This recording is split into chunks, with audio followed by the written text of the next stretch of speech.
여러분 안녕하십니까. 오늘은 이것을 보도록 하지. 나사 아폴로 11호의 레고 세턴 5 로켓입니다. 박스를 간단히 보면 너무 크니까 대충 보겠습니다. 레고 제품의 설계 도면이 그려져 있는데 100cm라고 하네요. 100cm. 그런데 실제 아폴로 우주선은 110.6이었던가 그러니까 센티미터가 아니라 미터죠, 그쪽은. 그러니까 스케일로 치면 한 약 110분의 1 정도? 정확히 100분의 1 정도 스케일이었으면 건담 프라 모델의 MG나 뭐 100분의 1 스케일과 동일해서 약간 재밌을 것 같다고 생각했는데 미묘하게 다릅니다. 뒷면은 이렇게 생겼고, 뒷면도 역시 실제 우주선이 아니라 레고의 완성 사진을 써서 모양을 보여주고 있고, 반대편도 역시 레고입니다. 실제 우주선 그림은 어느 면에도 그려져 있지 않네요. 그리고 이 분리하는 모양을 보면 약간 애매한데, 원래 분리를 하면 이 커버만 떨어지는 게 아니라 페어링이라고 해서 부분이 또 분리가 되어야지 실제의. 그리고 약간 보면서 이상했던 게, 박스 위에 보면 이렇게 미국 국기가 그려져 있어요. 그리고 1대1이라고 되어 있는데 이게 무엇에 대한 1대1인지가 참 개인적으로는 궁금하네요. 엄청난 소리가 났겠죠? 이렇게 보면 S2 세컨드 스테이지 뭐 아무튼 여러가지 외국어가 쓰여있고, 그 다음에 제2급이라고 쓴 거겠죠? 제2급 중국어입니다. 우리나라도 한글로 써줄 법도 한데 왜 없지? 여기에는 한글이 있네요. 경고, 질식 위험, 작은 부품 포함. 그런데 로켓에는 없습니다. 어떤 이유에서인지 알 수가 없지만 없습니다. 내용물을 살펴보죠. 내용물은 이렇게 들어있습니다. 약간 과대 포장 같은 느낌도 좀 드는데, 이 일러스트를 크게 그리려면 어쩔 수 없이 박스가 이 정도는 되어야 하기도 하니까 어쩔 수 없는 면도 있지 않나. 이게 그리고 레고 회사에서 디자인을 한 제품이 아니고 레고 아이디어스라고 하는 개인이 설계를 해서 이 조합을 업로드하면 투표를 통해 인기가 있었던 제품을 실제품화하는 그런 상품이라고 하네요.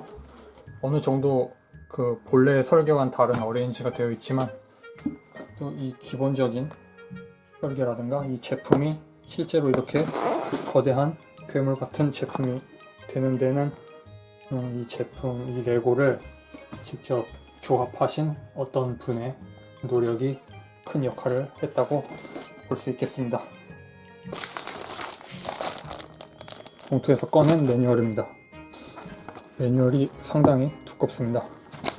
세턴 5 빌딩 인스트럭션스, 그리고 레고 아이디어스 넘버 17. 오늘 세턴 5를 보는 이유는 바로 이 그림에 사진에 나오는 실제의 로켓 아폴로 11호가 달 착륙에 인류 최초로 성공했다고 알려진 첫 번째 우주선이기도 한데, 이 우주선이 발사된 날짜가 1969년 7월 16일로 지금으로부터 48년 전이기 때문입니다. 그러니까 기념일을 맞춰서 지금 저는 고사를 지내고 있는 겁니다. 고사를 지낸다라.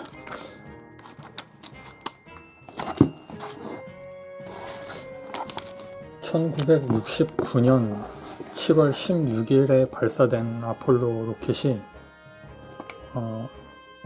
이렇게 1단 로켓, 2단 로켓, 그래서 1969년 7월 16일 날 지구에서 발사한 아폴로 11호는 달 착륙선이 1969년 7월 20일 4일 뒤죠.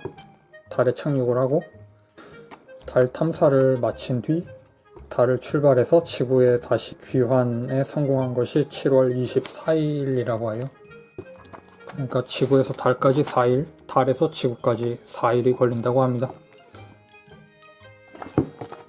이런 사람들이 레고를 만들었다는 것 같은데, 이분이 바로 그분 같네요. 이 아폴로를 디자인한 그 팬이신 레고 팬. 성함은 펠릭스 스테이센 씨라고 하네요. 감사합니다, 펠릭스 씨. 컬러로 돼서 그림도 크고 재밌어 보이네요.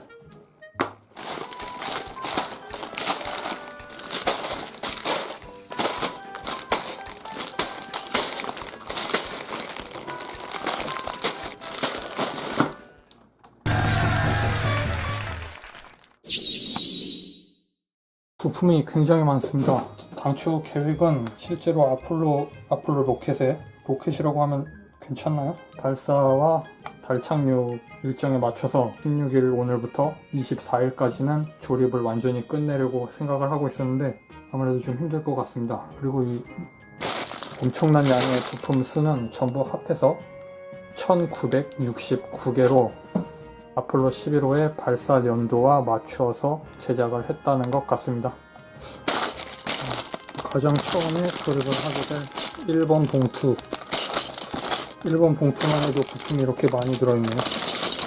봉투는 총 12개가 있고, 그러니까 12번 봉투까지 들어있습니다. 다 완성하게 되면 그때 보고를 올리도록 하겠습니다.